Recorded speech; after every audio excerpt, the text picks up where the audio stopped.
Hello and happy Lord's Day. This is my third video addressing or just as like kind of a book review or sharing highlights from this book, Celebrities for Jesus, How Personas, Platforms, and Profits Are Hurting the Church. Sorry, not my third video. My third video on the second part of that book. So the second part of the book is called Three Temptations, and the last two videos were on the abuse of power or abusing power. This video will touch on chasing platforms and creating persona. So, okay, so I'm gonna wear glasses so I can read better. I'm just gonna again read the parts that I feel are the most applicable. Institutions. Okay, so this part is on chasing platforms, and specifically the platform is followers, but through media, including through publishing of books. And this applies because I do feel like the matter that I'm addressing and that many of us are addressing relates to not only a church but a publishing company. So institutions that an author belongs to become platforms from which to sell books rather than sacred communities where the rules of the market should be off limits. Okay, so most Christian publishers are business, so they exist in a large part to sell books and create profit, and that is the case in the Lord's Recovery with the Living Stream Ministry. So talking about a certain group, reformers encourage the plain reading of scriptures. They believe God speaks to individuals by illuminating the word through the Spirit, absent the mediating power of church authority. So Martin Luther wanted the translation of the Bible, to be published, the German translation, and it became the world's first best-selling book.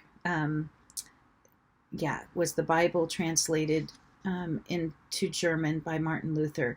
But this was with the belief that God speaks to individuals to illuminate the word through the Spirit and does not need people to interpret it for others. And I still believe that. And yet we have a group that I grew up in that says basically be a tape recorder of somebody else who's interpreted the word and nothing else. There's no more new light. And I don't agree with that. So if you agree with that, there's no new light and truth to break forth from the word apart from what Witness Lee has taught and Watchman taught, then I do think that there's a real danger there. And anyway, I won't keep going on that. That feels like a good loop.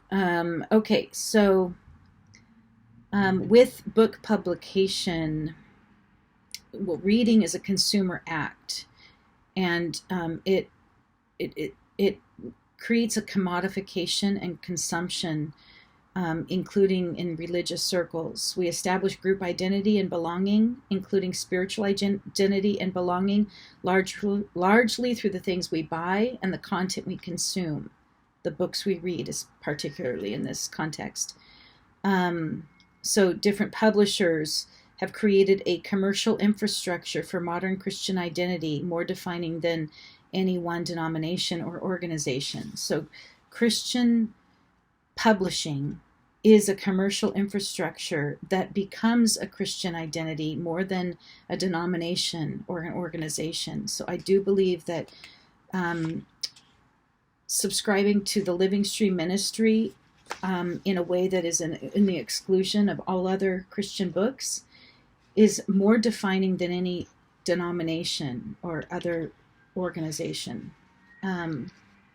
Okay, so spiritual maturity is measured by the number of followers and books sold rather than by everyday integrity beyond the spotlight. When these books become, proliferated, and anyway, when it can become where the everyday integrity is not as important as the number of followers and books sold. Okay. The preacher becomes the salesman and the product being sold. So this is really concerning when the preacher, this is a quote from Carl Trueman, messianic self-confidence comes as standard and the preacher is still both the salesman and the product being sold. Another highlighting thing, publishing is a business and publishers naturally want to publish books that will sell. You treat one's church as a prime consumer base and ministry relationships as business transactions. This shows that the holy and set-apart things have succumbed to the insatiable demands of the marketplace. Even the most secular person would see that certain dollar amounts of Christians who are reaping rewards for their published work, even the most secular person would see that the dollar amounts are not Christ-like, said one longtime editor to this author. Okay, so this author is like, yes, I'm an author too, and so this is a precarious situation. The arrangement could lead a pastor to think of their church less as people to shepherd and more as consumers to cater to. One's organization, whether a church, a denomination, or a ministry, as a consumer base can degrade the call of ministry. When tithe money helps a pastor's bulk sales, when publishers turn a blind eye to these arrangements, the house of God can look more like a house of men, merchants, and money. A place that should be set apart, holy, and holy becomes defiled by the demands of commerce, often without congregants knowing that's what is happening. So that's the matter of platform, particularly related to publishing of books. And it applies, I'm not going to connect all the dots. I'll let the comments connect the dots or other people's videos. Okay, but persona now. This one to me is just so important. Okay, so persona is defined as a public-facing celebrity entity. It comes from the Latin meaning mask, or a character played by an actor, but it's certainly not relegated to the stage. A persona is self-presentation that all of us take on in various settings and roles. Personality traits are ingrained, while many are learned early on based on the roles we are expected or needed to play in our family or community. Anyway, our personality is how we learned early on to get our needs met for love, security, and belonging. But persona is the mask through which our true selves sound through. Persona originally referred to the actor's mask that covered his individual personal face and indicated to the spectator the role and the part of the actor in the play. But in this mask, which was designed and determined by the play, there existed a broad opening at the place of the mouth through which the individual undisguised voice of the actor could sound. So there's still something coming through, but it's through a mask that alters the true identity. Okay. There are costs when Christians fall for the great temptation of recognition and grow disconnected from their belovedness in Christ. They find it exhausting to maintain their persona among their peers or organization. The persona is killing the person underneath.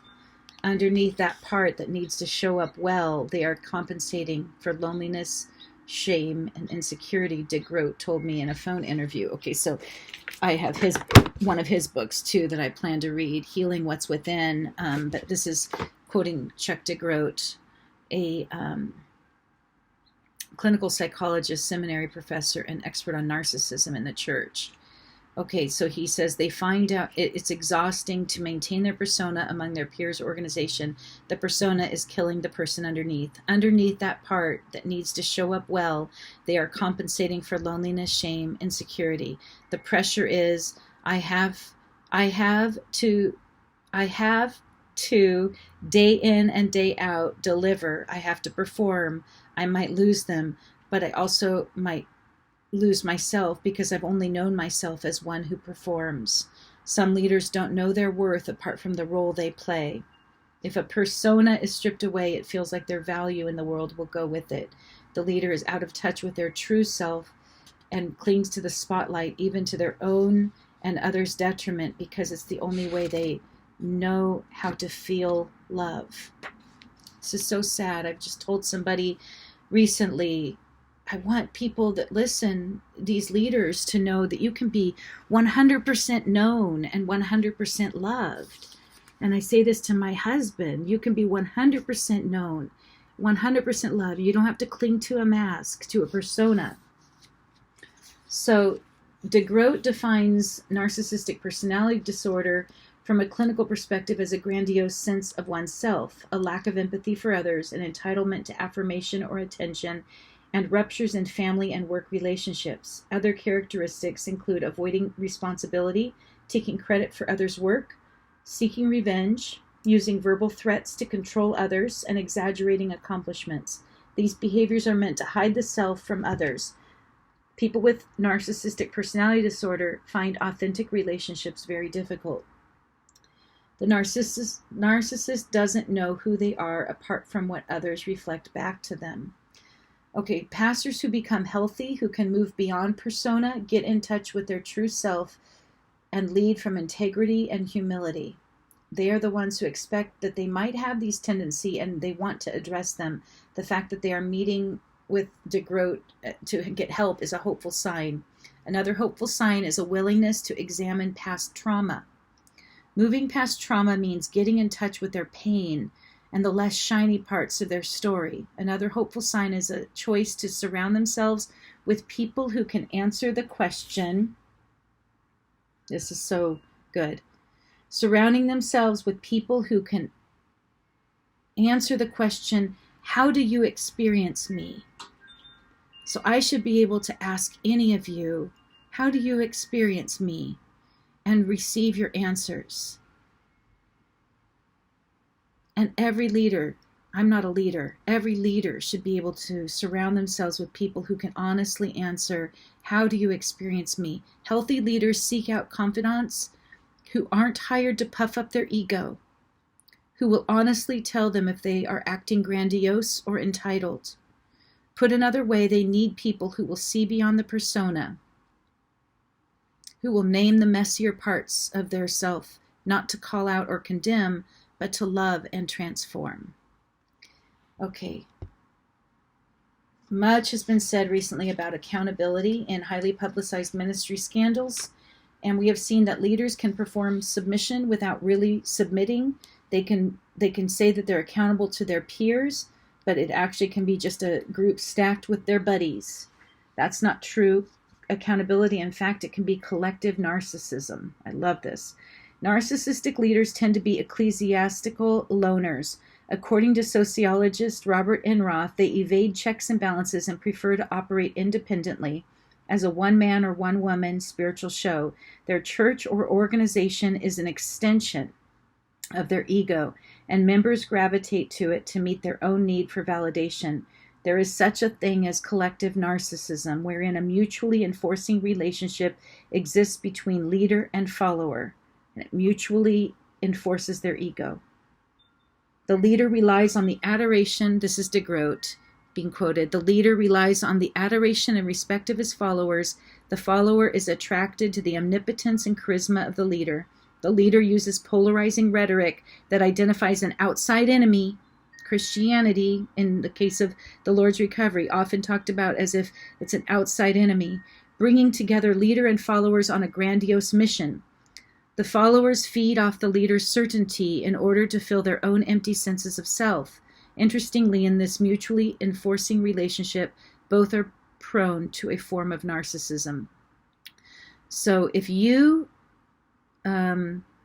it says, I imagine many of you readers, this is now Katelyn Beaty again, I imagine many of you readers have been part of a spiritual community where collective narcissism was at work.